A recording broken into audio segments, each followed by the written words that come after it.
Assalamu alaikum student mathematics 4024 welcome to maths guru student again a question from P1 और completing square से related ये question है। इस question का solution जो है वो इस वीडियो में देख लेते हैं। Question says write x square plus 10x plus 6 in the form of x plus a whole square plus b। चूंकि यहाँ होल स्क्वायर आ गया तो इसका मतलब है कि ये कंप्लीटिंग द स्क्वायर वाला फॉर्मेट है। तो अब हमें यहाँ जो है वो कंप्लीटिंग द स्क्वायर वाली स्ट्रेटजी अप्लाई करनी पड़ेगी। कंप्लीटिंग द स्क्वायर की स्ट्रेटजी क्या कहती थी? Take the coefficient of the middle term. आपने मिडिल टर्म का कोफिशिएंट लिया, उसको 2 से डिवाइड किया। ठीक है, मिडिल टर्म कौन सी होती है? जो एक्स वाली होती है। ठीक है ना, ये आपके पास स्टैंडर्ड फॉर्म में अरेंज है, ये क्वाड्रेटिक एक्सप्रेशन है। इसमें पहली जो है वो एक्स स्क्वायर की है, दूसरी एक्स की है और तीसरी जो है वो विदाउट एक्स वाली होती है। तो मिडिल टर्म वही वाली होती है जिसके साथ एक्स होता है। तो आपने इसका कोफिशिएंट लिया, उसको हमेशा 2 से डिवाइड करते हैं और जो भी हमारा आंसर आता है उसका स्क्वायर एक बार हम ऐड करते हैं और एक बार सब्ट्रैक्ट करते हैं। तो यही हमारे पास जो है वो मेथड है जो हम यूज कर रहे हैं। तो फर्स्ट 2 टर्म्स जो है वो एज इट इज आ जाती हैं।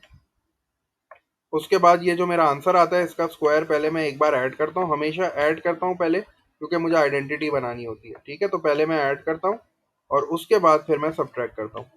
तो मैंने जो है वो ऐड भी किया और सब्ट्रैक्ट भी किया, इससे मेरी एक्सप्रेशन पे कोई फर्क नहीं पड़ेगा और मेरी एक्सप्रेशन एज इट इज रहेगी और फिर जो लास्ट नंबर है वो लास्ट में आ जाएगा। ये +6 हो गया।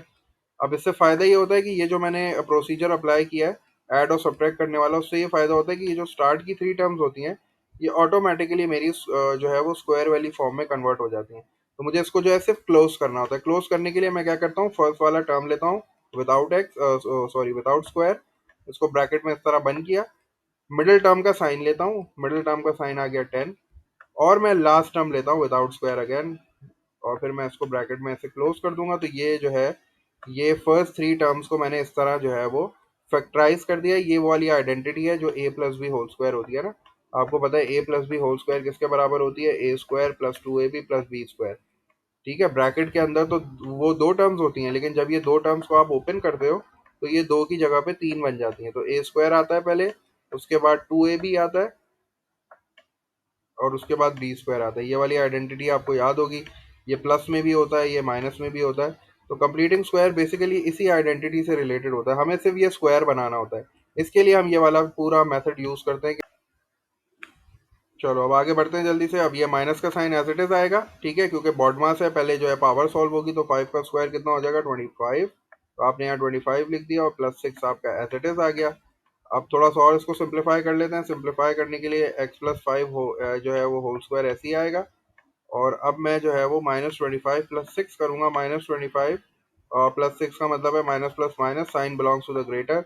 और जब मैं 25 में से 6 को माइनस करूंगा तो मुझे 19 मिल जाएगा। तो ये जो है इस फॉर्म में आ गया x+a होल स्क्वायर। समटाइम्स वो आपसे a और b की वैल्यू भी पूछ लेता है। अगर वो a और b की पूछे वैल्यू तो आप a की जगह पे लिख देना 5, क्योंकि a की जगह पे यहाँ 5 है और चूंकि यहाँ पॉजिटिव है तो यहाँ पॉजिटिव आना चाहिए था, लेकिन यहाँ माइनस है तो इसका मतलब है b की वैल्यू जो है वो -19 है इधर।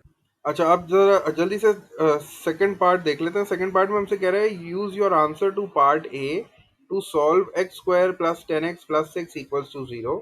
Give your answer in the form of p plus minus square root of q। अब काफी सारे बच्चे जब देखेंगे इस क्वेश्चन को तो वो बोलेंगे यार ये तो क्वाड्रेटिक इक्वेशन है, क्वाड्रेटिक इक्वेशन को सॉल्व करने के लिए क्वाड्रेटिक फॉर्मूला वाला मेथड जो है ना वो बेस्ट है, उसको यूज कर लेते हैं।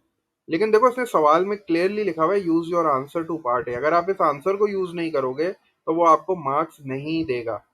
ठीक है, बेशक ये सवाल सॉल्व हो जाएगा क्वाड्रेटिक फॉर्मूले से भी, क्योंकि सॉल्व करना है आपको, आपके पास एक्स की वैल्यूज आ जाएंगी।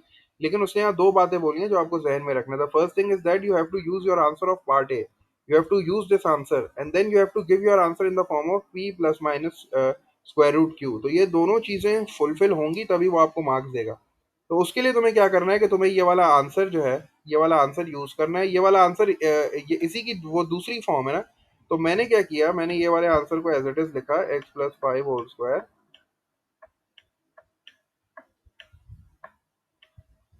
-19 इक्वल्स टू, अब मैंने इक्वल्स टू 0 कर दिया क्योंकि मुझे इसको सॉल्व करना है। ये बेसिकली डिफरेंट फॉर्म है, ये वाली फॉर्म और ये वाली फॉर्म ये दोनों एक ही है समझो। ठीक है, मैंने इसको डिफरेंट फॉर्म में कन्वर्ट किया है ना। तो अगर इसको उसने इक्वल्स टू 0 बोला तो मैं इसको भी तो इक्वल्स टू 0 लिख सकता हूँ ना। और चूंकि उसने यहाँ बोल दिया यूज योर आंसर तो मैंने इसको इस तरह कर दिया। अब मुझे एक्स की वैल्यू चाहिए तो मैं क्या करूंगा, बारी बारी जो है वो सारी चीज़ों को वहाँ शिफ्ट करता हूँ। तो मेरे पास ये इस तरह आ गया x+5 होल स्क्वायर ऐसे ही हो गया। ये -19 जब आ जाएगा तो ये ऐड हो जाएगा, 0 + 19 विल गिव मी 19। ठीक है, अब चूंकि मुझे x की वैल्यू फाइंड आउट करनी है तो अब मैं क्या करूंगा, taking square root on both side, क्योंकि मुझे स्क्वायर को हटाना है तो स्क्वायर को हटाने के लिए मैंने taking square root on both side दिया, यहाँ भी स्क्वायर लिया और यहाँ भी मैंने जो है वो स्क्वायर लिया। इससे फायदा ये हुआ कि स्क्वायर और रूट कैंसिल आउट हो गए, तो ये हो गया x + 5। और वहाँ मेरे पास जो है वो, चूंकि 19 का स्क्वायर रूट तो निकलता नहीं है, तो मैं इसको जो है वो प्लस माइनस √19 ही लिख दूंगा, क्योंकि ये तो निकलेगा नहीं बाहर। अच्छा, उसके बाद उसने मुझे x की वैल्यू बोली है, तो x जो है वो यहाँ से जाके वहाँ शिफ्ट हो जाएगा, ये +5 है, वहाँ जाके जो है -5 हो जाएगा। तो ये जो है मेरे पास फाइनल आंसर आ जाएगा -5 + - स्क्वायर रूट ऑफ 19।